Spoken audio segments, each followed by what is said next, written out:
అంటే హిందుత్వం బేసికల్గా మాది మతం కాదు, మాది ఒక ధర్మం అని చెప్పి మనము గట్టిగా మాట్లాడుతాం. కొంచెం క్లారిటీగా కావాలి జనాలకి, ఇది లోపలికి పోవాలని. అంటే మతం అంటే ఏంది, ధర్మం అంటే ఏంది, ఇది ఫ్యాక్చువల్గా మనం తెలుసుకోవాలి. అంటే ఇప్పుడు మీరు అన్నట్టు అసలు శరీరం అంటే ఏంది, వేసుకున్న డ్రెస్ ఏంది, నీ లోపల ఉన్న ఆత్మ ఏంది. అవును.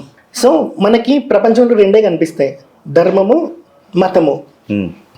ధర్మము అంటే దారి చూపేది అని, మతము అంటే మతి నుంచి పుట్టింది అని. ఇప్పుడు మతము అంటే చాలా మందికి ఇస్లాం, క్రిస్టియానిటీ, బుద్ధిజం ఇవే కనిపిస్తున్నాయి. కానీ సనాతన ధర్మంకి ప్రామాణికం ఏంటి? వేదం.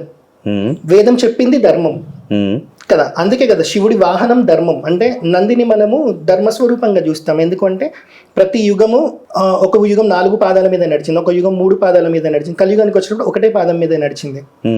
సో నందిని మనం ధర్మస్వరూపంగా చూస్తాం అన్నట్టు. ఈ ధర్మం మనకి ప్రామాణికం. ఇది చెప్పేది ఏంటంటే లైఫ్ ఎలా లీడ్ చేయాలి అని.